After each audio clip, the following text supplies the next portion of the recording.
Subscribe करिए HiFi study channel को, bell icon को प्रेस कीजिए लेटेस्ट वीडियो अपडेट सबसे पहले पाने के लिए। Hello friends, welcome back HiFi study changing the way of education. दोस्तों, आज की क्लास में हम लोग सीखने वाले हैं अपने मॉडल पेपर को, क्योंकि ग्रामर जो है आपकी वो टेंस भी ख़त्म हो चुका है, एक्टिव पैसिव भी ख़त्म हो चुका है, डायरेक्ट इनडायरेक्ट भी ख़त्म हो चुका है। बचा है दोस्तों तो केवल आपका पार्ट ऑफ स्पीच, और भी कुछ पता बचा होगा तो वो भी कराया जाएगा। लेकिन उससे पहले थोड़ा सा आइडिया हम लोग लगा लें कि आखिर में क्वेश्चन पेपर जो सेक्शन बी है वो कैसे कैसे क्वेश्चन पूछ सकता है, वही चीज़ आप हम लोग यहाँ पर डिस्कस करेंगे। आज हम जितने भी प्रश्न आपको कराएंगे ये 2016, 2017 और 2018 के पूछे हुए प्रश्न हैं, ठीक है ना भाई। सेक्शन ए का मैंने कोई भी प्रश्न नहीं लिया है, क्योंकि उसमें थ्योरी है, क्वेश्चन आंसर है, वो आप खुद से कर पाओगे, यहाँ बताने की आवश्यकता बिल्कुल भी नहीं है। हम आपको सेक्शन बी के क्वेश्चन कराएंगे जो प्रीवियस ईयर में आए हुए हैं। तो आइए शुरुआत करते हैं हम लोग पहले क्वेश्चन से। पहला नंबर क्वेश्चन दोस्तों है हमारा क्वेश्चन नंबर 1। ये दोस्तों हमारा कह रहा है कि आई डू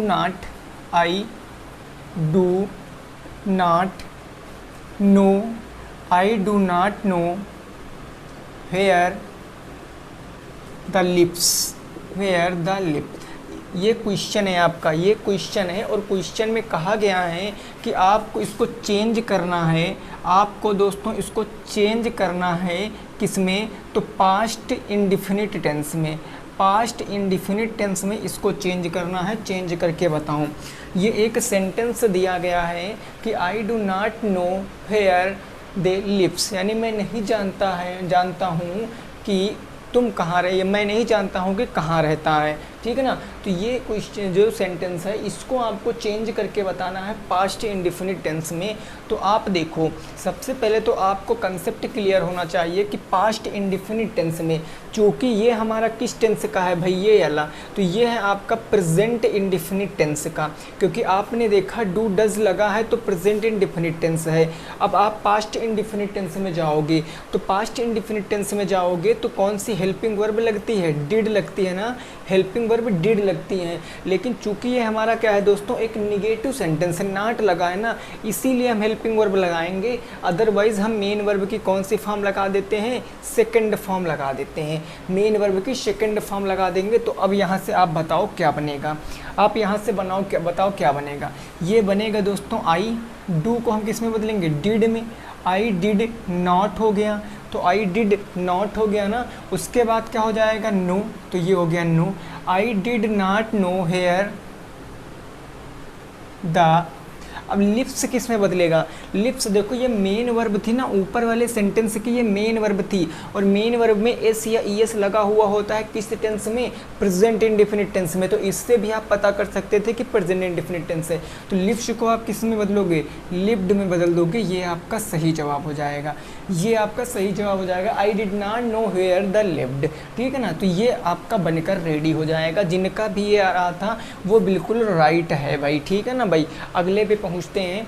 अगला जो देखेंगे वो हम देखेंगे क्वेश्चन नंबर 2, और देखेंगे उसमें क्या क्या चीज़ें पूछे हुए हैं हमसे, ठीक है ना भाई।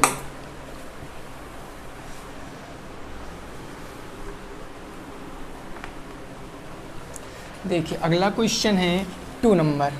ये आपसे क्या कह रहा है दोस्तों, यह कह रहा है कि he went to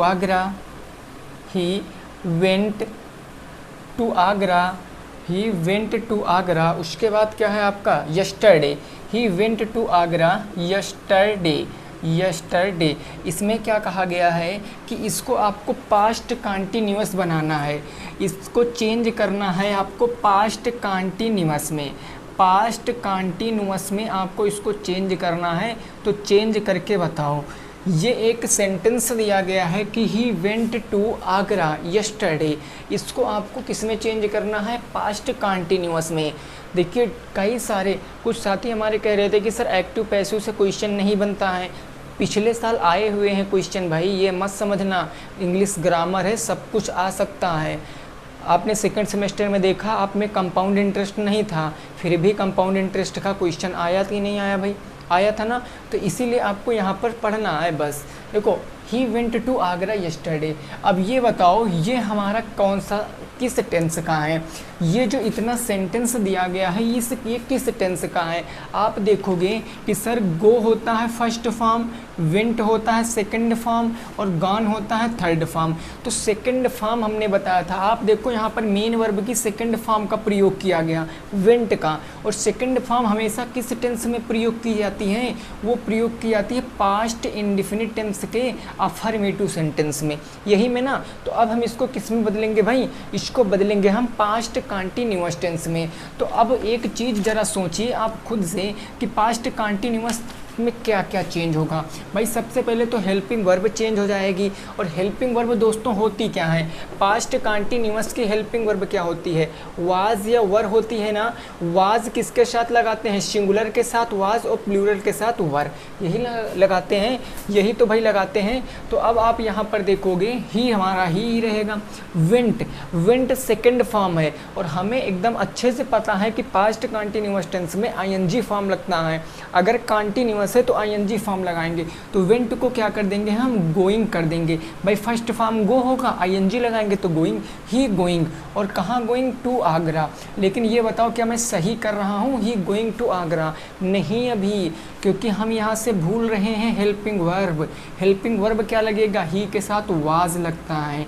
he was going to Agra, he was going to Agra. और कब, तो यस्टरडे, यस्टरडे ये दूसरे का आंसर बनेगा, he was going to Agra yesterday.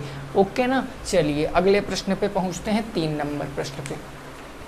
प्रश्न संख्या 3 पर पहुंचते हैं। उसमें आपको क्या भरना है, करेक्ट प्रीपोजिशन भरना है। जो स्थिति को दर्शाता है प्रीपोजिशन, उसी को हमको भरना है।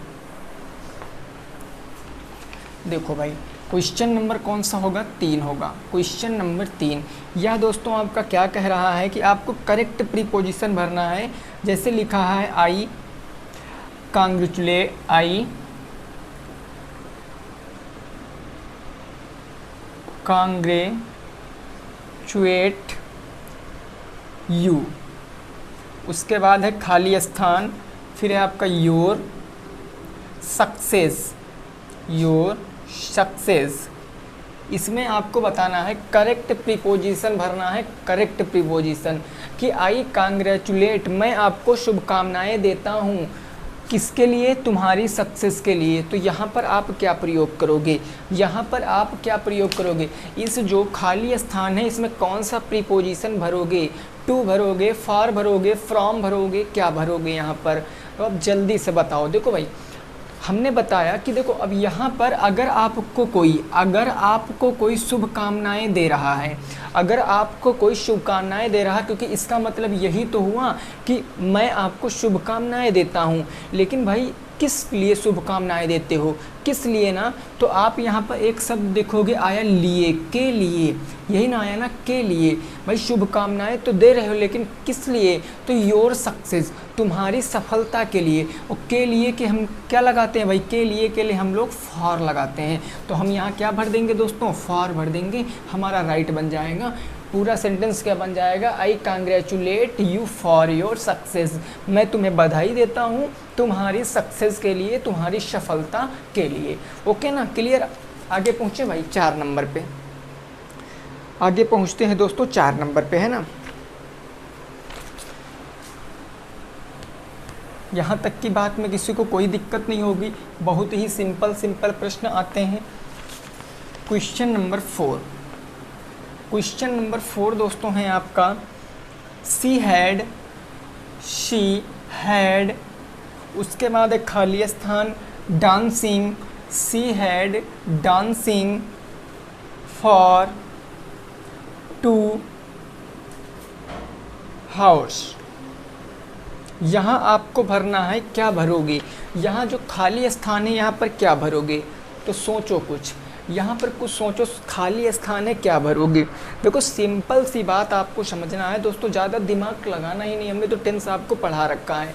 आप यहाँ पर देखो कि इस सेंटेंस में 2 घंटे क्या है, आपका टाइमिंग दिया है कि नहीं दिया है, टाइमिंग दिया है, और टाइमिंग के साथ साथ किस में टाइमिंग दिया होता है भाई, किस में टाइमिंग, तो जो परफेक्ट कंटिन्यूअस होते हैं ना, परफेक्ट कंटिन्यूअस, चाहे वो प्रेजेंट परफेक्ट कंटिन्यूअस हो, चाहे वो पास्ट परफेक्ट कंटिन्यूअस हो, और चाहे वो फ्यूचर परफेक्ट कंटिन्यूअस हो, जो परफेक्ट कंटिन्यूअस होते हैं उसमें आपको टाइम दिया रहता है, उसमें क्या दिया रहता है, टाइम दिया रहता है। और जिसकी इंग्लिश हम किस में बनाते हैं, सेंस या फिर फॉर में बनाते हैं, सेंस पक्की टाइमिंग के साथ और फॉर जो पक्की टाइमिंग नहीं होता। तो सिंपल से देखो यहाँ पर भाई टाइमिंग दिया है और फार लगा है, तो आपको यह भी तो पता होगा कि इसमें हेल्पिंग वर्ब कौन सी लगती हैं। हेल्पिंग वर्ब सर वो लगती हैं जो पास्ट जो परफेक्ट में होगी, जो परफेक्ट में हेल्पिंग वर्ब होती हैं उसके साथ हम बीन लगा देते हैं, बस उसके साथ बीन लगा देते हैं। तो अब आप समझ चुके होंगे यहाँ क्या भरेंगे,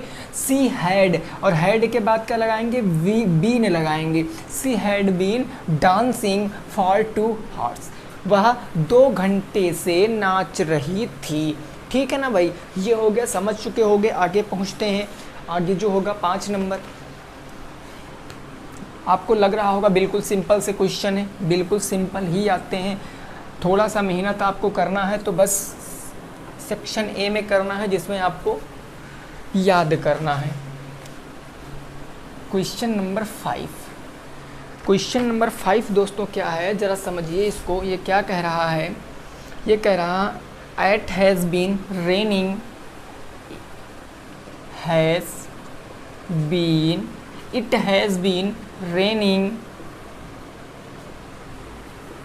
उसके बाद एक खाली स्थान, उसके बाद मॉर्निंग, यहाँ पर खाली स्थान में क्या भरोगे, यहाँ पर खाली स्थान पे क्या भरोगे, सोचो और बताओ। खाली स्थान पे क्या भर सकते हो भाई, सोच कर बताओ क्या भर सकते हो, खाली स्थान पर क्या भर सकते हो। इट हैज़ बीन रेनिंग, खाली स्थान और मॉर्निंग। अब देखो अभी मैंने जस्ट बताया है कि मॉर्निंग क्या है, ये जो मॉर्निंग दिया गया ये टाइमिंग है कि नहीं है, बोलो भाई, ये टाइमिंग है कि नहीं, ये समय है कि नहीं है, समय है ना। और कैसा समय है सर, मैंने बताया था दिन के जितने भी पहर होते हैं, चाहे वो सुबह हो, चाहे शाम हो, चाहे दोपहर हो, चाहे रात हो, सबके साथ हम लोग किसका प्रयोग करते थे, सेंस का प्रयोग करते थे। ऐसा मैंने टेंस में आपको बताया था, सेंस का प्रयोग करते थे ना।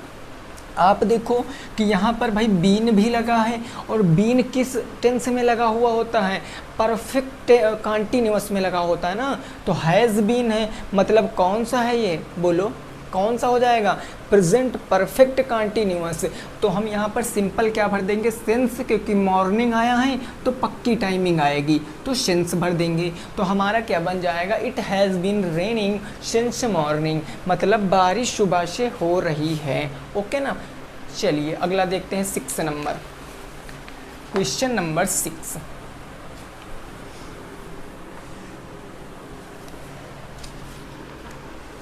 सिक्स नंबर क्वेश्चन दोस्तों क्या है, ये 6 नंबर, ये कह रहा है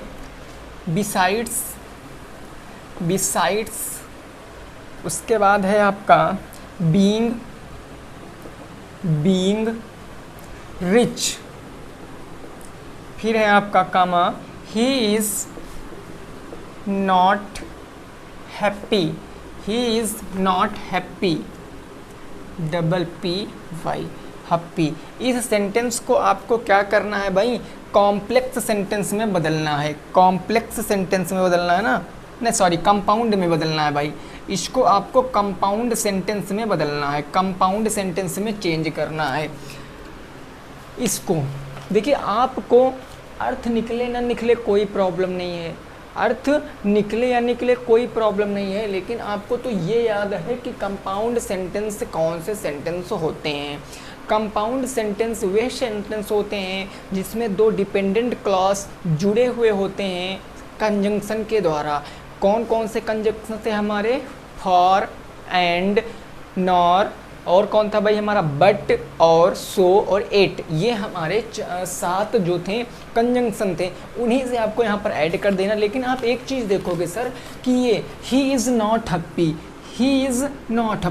ये अलग सेंटेंस है, ये आपका अलग सेंटेंस है, 2 सेंटेंस है भाई। ये बिसाइड्स बीइंग रिच, अमीर तो हैं, लेकिन ये हमारा इंडिपेंडेंट क्लॉज है, ये हमारा इंडिपेंडेंट क्लॉज है, मतलब ये डिपेंड करेगा किसी के ऊपर, किसी के ऊपर डिपेंड करेगा। तो मतलब हम इस चीज़ को नहीं लिख सकते, लेकिन हमने ये देखा कि सर ये डिपेंडेंट क्लॉज है, मतलब ये स्वतंत्र है, ये स्वतंत्र क्लॉज है, तो इसको तो एज इट इज़ रखेंगे। लेकिन अब इसको नहीं लिख सकते तो क्या लिखेंगे, हमको यहाँ पर इसके अकॉर्डिंग कोई डिपेंडेंट क्लॉज लिखना पड़ेगा।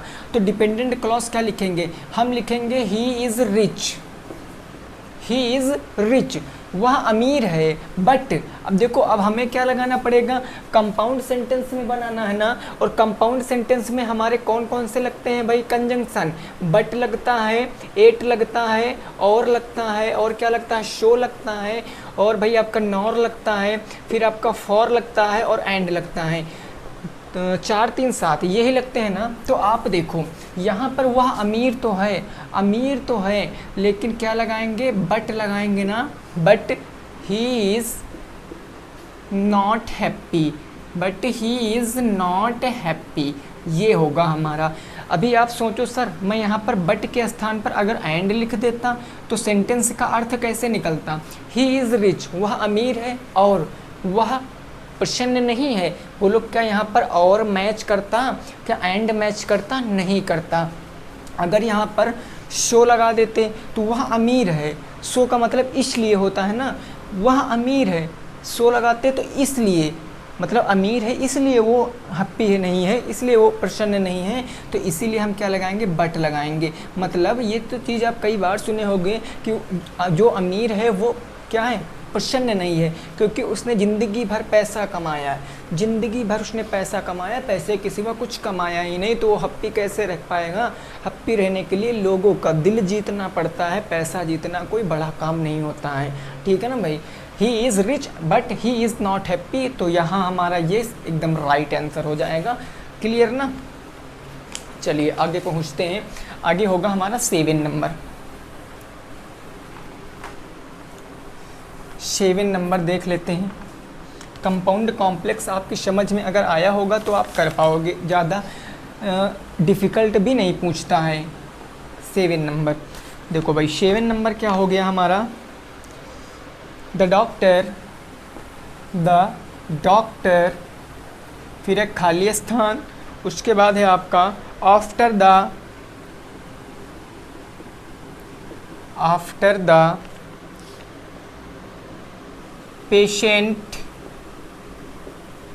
Patient had dead. इसमें आपको दोस्तों क्या भरना है, इसमें आपको करेक्ट वर्ब भरना है। मैं आगे लिख भी दे रहा हूँ क्या भरना है, इसमें आपको करेक्ट वर्ब भरना है। वर्ब मतलब क्रिया, और कैसी क्रिया सर, मुख्य क्रिया आपको यहाँ पर भरना है।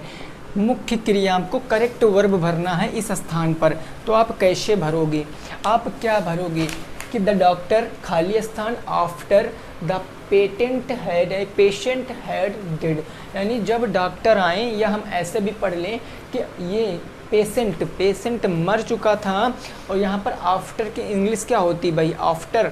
आप लोग देखो ना, हमने बताया था आपको कि आफ्टर या फिर बिफोर आएगा तो हम आगे की इंग्लिश पीछे बनाएंगे, पीछे की इंग्लिश आगे बनाएंगे, ऐसा कुछ सिस्टम बताया था।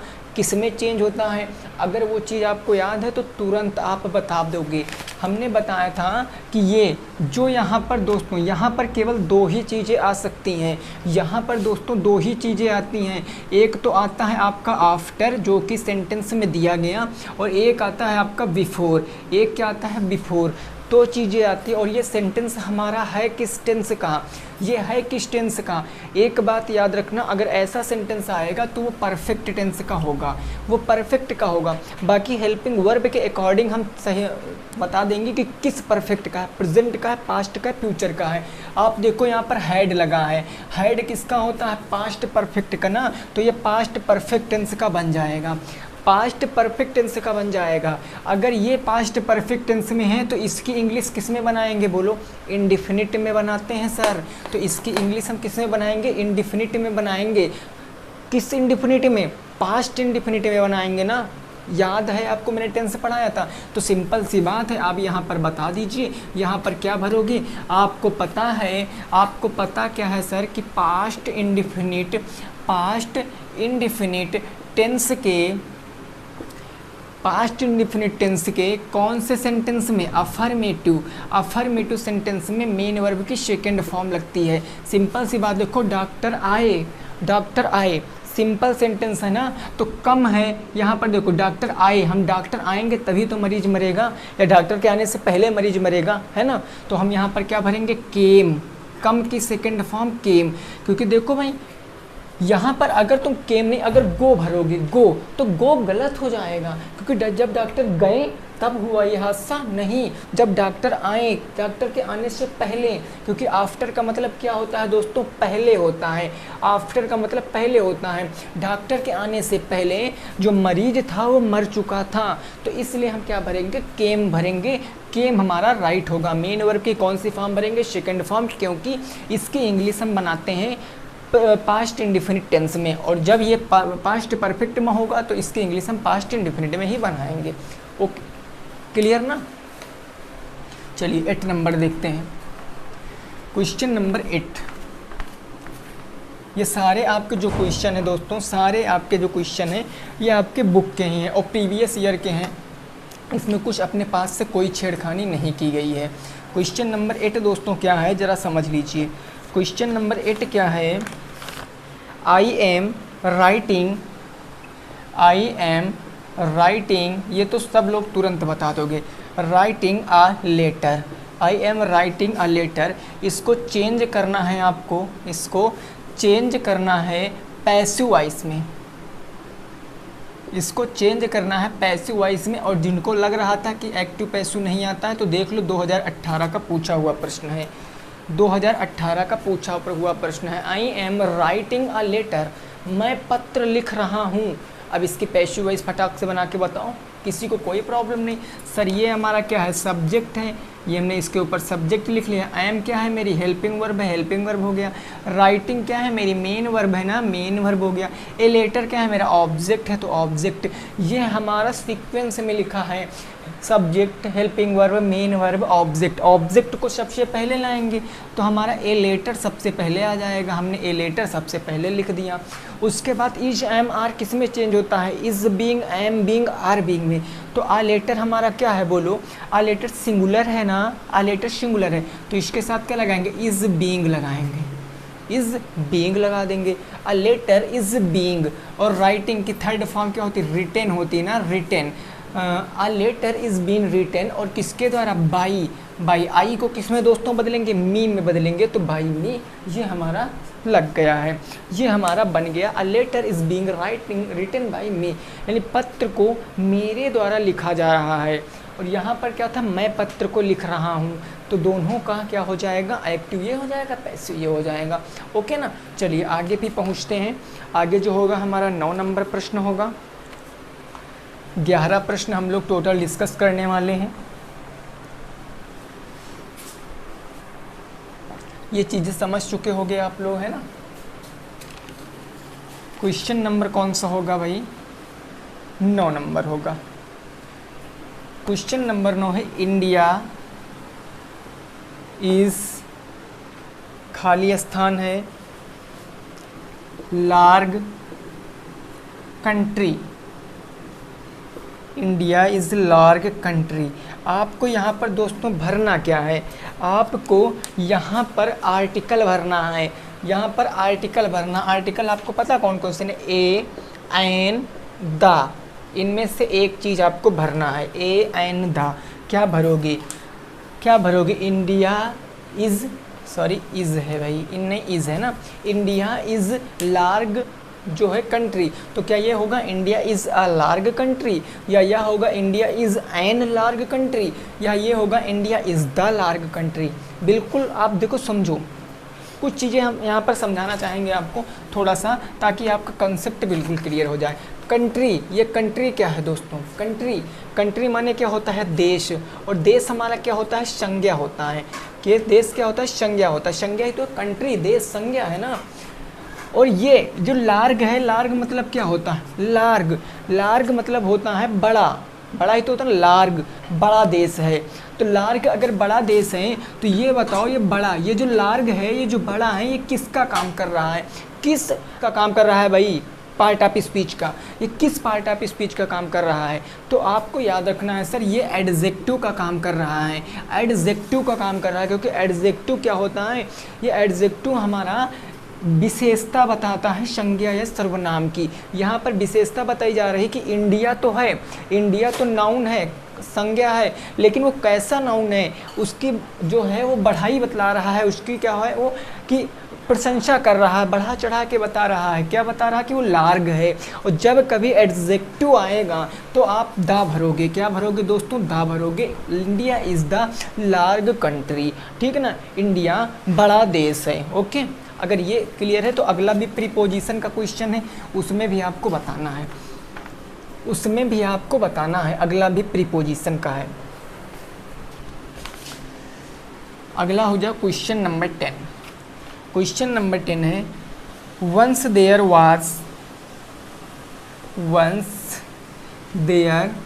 वाज, ये हो जाएगा आपका किंग। अब यहाँ पर बताओ क्या भरोगे? ऑप्शन फिर वही है भाई, ऑप्शन वही है, ए है, एन है और द है। ये हो गया। अगला भी क्वेश्चन नंबर 11 भी आपका, क्वेश्चन नंबर 11 भी आपका आर्टिकल से है। शी इज़ खाली स्थान है आपका, सी इज़ हाउन, उसके बाद क्या आपका लेट। यहाँ भी आपको दिया है, ए दिया है, एन दिया है और दा दिया है। करेक्ट प्रीपोजिशन आपको भरना है, करेक्ट प्रीपोजिशन आपको भरना है। थोड़ा सा आप समझिए, यहाँ से थोड़ा सा समझिए। जैसे मैंने दोस्तों लिखा एप्पल, मैंने क्या लिखा? एप्पल। तो एप्पल के आगे मैं क्या लगाऊंगा? एप्पल के आगे मैं कौन सा आर्टिकल लगाऊंगा? मैं एन लगाऊंगा। क्यों एन लगाऊंगा? रीज़न ये होता है, देखिए अक्सर जो हम लोग छोटे पे पढ़े थे वही हमको अभी भी याद रखना, थोड़ा सा आगे बढ़ा देना है लेवल को बस। हमने देखा था कि जो ए, ई, आई, ओ और you, A, E, I, O, you से अगर स्टार्ट होते हैं तो उनके आगे हम क्या लगाते हैं? उनके आगे क्या लगाते हैं? एन लगाते हैं, एन लगाते हैं ना। यही तो हमने सीखा था कि जो हमारे स्वर होते हैं ए, ई, आई, ओ, यू, उनके आगे हम एन लगाते हैं। बाकी आपके बच्चे आपके कितने भाई? 21 बच्चे, 21 लेटर, 5 ये हो गए, 21 बचे। तो इन सब के आगे हम क्या लगाएंगे? ए लगाएंगे। ए और एन में यही आपको अंतर याद रखना है बस, ए और एन में यही अंतर याद रखना। एन का दोस्तों एक और कंसेप्ट होता है कि एन आप पर कहाँ पर लगाओगे? जहाँ पर आपको ऊ, जहाँ पर आपको ऊ, जब आप ऊ का उच्चारण स्थान निकले, उच्चारण स्थान ऊ निकले, हिंदी लिपि में उच्चारण स्थान ऊ निकले, वहाँ पर भी एन लगाओगे। जैसे ये वाला सी इज़ हाउन, सी इज़ हाउन। आप देखो यहाँ पर हाउन को पढ़ोगे तो ऊ की आवाज़ निकलेगी, तो इसलिए यहाँ पर हम एन भरेंगे। क्या भरेंगे? एन भरेंगे। अगर आप ए भर देते तो गलत हो जाता, क्योंकि आप देखते कि ना तो ए से मतलब ये कोई स्वर से नहीं चालू हो रहा है, तो आप यहाँ पर ए भर देते, ए जो कि बिल्कुल गलत हो जाता। अगर ऊ उच्चारण स्थान आ रहा है हिंदी लिपि के अनुसार तो आप एन भरोगे, तो क्या हो जाएगा? She is an hour late. Okay, अब इसमें क्या भरेंगे कि once there was, once there was, a भरेंगे, एन भरेंगे, दा भरेंगे। Once there was the king, इसको आपने तो बुकों में भी पढ़ा होगा, इसको तो एक्सप्लेन करने की ज़रूरत ही नहीं है, क्योंकि दा किसके साथ लगाएंगे? राजा। राजा अपने आप में 100% है, उसको कोई थोड़ी नहीं लफड़ा चाहिए, तो हम लोग यहाँ पर किंग के साथ दा का प्रयोग करेंगे। वैसे मैं बता दूं, आर्टिकल का अभी मैं एक वीडियो बनाऊंगा जिसमें मैं प्रॉपर आर्टिकल ही पढ़ाऊंगा, लेकिन उससे पहले मेरा केवल इतना मकसद था इन क्वेश्चनों को लाने का कि जो भी साथी हमारे कह रहे थे कि सर ये टॉपिक नहीं, ये टॉपिक नहीं, ये टॉपिक नहीं है, उनकी समझ में आ चुका होगा कि सारे क्वेश्चन हैं, सारे क्वेश्चन डायरेक्ट इनडायरेक्ट के भी आए हुए प्रश्न हैं, लेकिन हो चुके थे प्रश्न 11, इसीलिए मैंने डायरेक्ट इनडायरेक्ट का प्रश्न नहीं लिया है। बाकी मैं जब फिर से मॉडल पेपर कराऊंगा तो ज़रूर मैं डायरेक्ट इनडायरेक्ट के प्रश्न लूँगा। अगर आपके पास प्रीवियस ईयर वाले क्वेश्चन हैं तो मिला लेना, सारे आपके बुक के ही हैं, ठीक है ना भाई। तो उम्मीद करते हैं दोस्तों वीडियो पसंद आई होगी। अगर कहीं स्पेलिंग मिस्टेक हो गई हो तो सॉरी। मिलेंगे दोस्तों 8 बजे की क्लास में, तब तक के लिए सभी साथी रखेंगे अपना ख्याल। जय हिंद, जय भारत और वंदे मातरम।